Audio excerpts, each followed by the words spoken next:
All right, so now we're going to take a look at triplet rolls. And as I kind of said before, triplet rolls is tricky because for many of us, we're not as comfortable playing triplets, especially the new incoming freshmen. You just don't play as many triplets in your middle school band literature as you do eighth notes and 16th notes. But the benefit of a triplet roll is that at faster tempos that we use in marching band, you often find yourself playing triplet rolls. It's just they work well. Your hands can play them at those speeds. Pretty much anytime you get around 144 beats per minute, 16-note rolls become really, really, really fast, and it's hard to get a group of people to play them together. However, most marching band tempos typically start in that 144 range and go up all the way to 180, 200. So it makes the triplet roll as pretty much your option for playing rolls.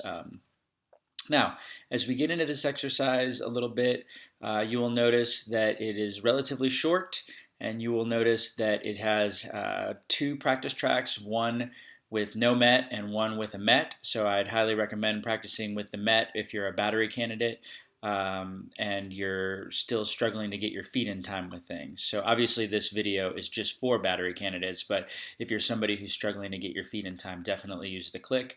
The assignment is due on May 27th. And again, this is a really important exercise, but it might take you a little bit of time to develop a quality roll. So don't get frustrated, just keep doing your best. All right, so let's dive in and take a look at this exercise. All right, so CG triplet rolls, we really want to break it down to start with basically one measure at a time. Bass drums and quads, we're just learning it on one surface for right now, so don't worry about the around and split parts yet. We'll eventually get to those. So we start with 2 counts of triplet check, and then what we have is all right hand diddles for a measure. All right, so triplet check, then all right hand diddles. Then we get into the second measure, and we have 5 strokes. All right, 5 strokes meaning you have a double stroke here, and then a release, so 2 plus 2 plus 1 equals 5, right? So the thing that you need to know about your 5-stroke rolls in this exercise is they start with the right, and then you alternate to left, and then the next hand starts with your left. So it's critical to understand that each beat will start with a separate hand, hence the nature of triplets.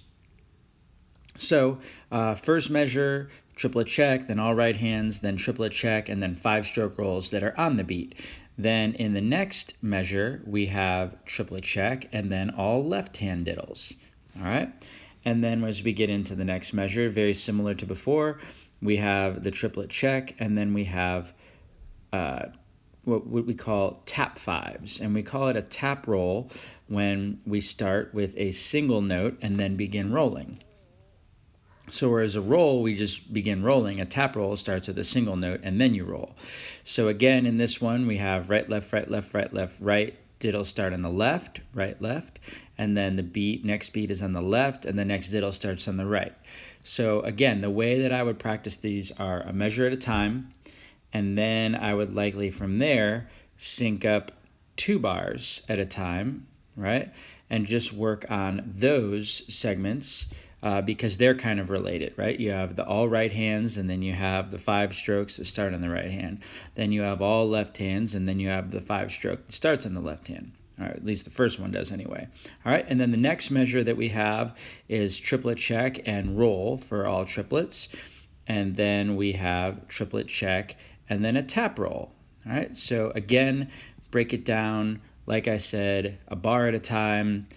As soon as you have a bar at a time, sync up 2 bars, and then you can try to sync up all 6 bars. But the biggest thing is choosing a tempo that works for you.